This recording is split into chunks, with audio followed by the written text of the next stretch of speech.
Hi friends, இன்னைக்கு 9th Maths Chapter 3 இருந்து exercise 3.8 இருந்து first question 5th subdivision பார்க்க போறோம். Factorize using synthetic division. x cube minus 7x plus 6 இதுக்கான solution பார்க்கலாம். Synthetic division யூஸ் பண்ணி கொடுத்திருக்க பாலினாமியலை நம்மள வந்து factorize பண்ண சொல்றாங்க. ஸோ கொடுத்திருக்கிறத நம்ம p of x ன்னு எடுத்துக்கலாம். p of x equal to x cube minus 7x plus 6. இப்போ இதில் நம்ம என்ன பண்ணுறோம், எக்ஸுக்கு பதிலாக 1ன்னு சப்ஸ்டியூட் பண்ணுறோம் இந்த p of xல. So p of 1 equal to 1 cube minus 7 into 1 plus 6. 1 cube என்ன 1 minus 7 into 1 7 plus 6. 1 plus 6 7, 7 minus 7 equal to 0. So p of 1 என்னவா கிடைச்சிருச்சு, 0 கிடைச்சிருச்சு.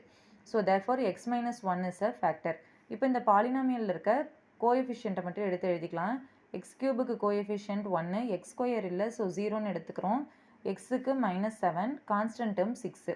அடுத்தது இங்கே வந்து நம்ம 0வை ஆட் பண்ணுவோம் இல்லையா, 1 + 0 1, இங்கே இந்த ஃபேக்டர் 1ஆல் மல்டிப்ளை பண்ணுறோம். 1 × 1 1, so 0 + 1 1, 1 × 1 again 1, -7 + 1 -6, 1 × -6 -6, so 6 -6 = 0. So remainder வந்து நம்மளுக்கு 0 கிடச்சிருச்சு. இப்போ இதை எப்படி எழுதலாம், x² + x -6.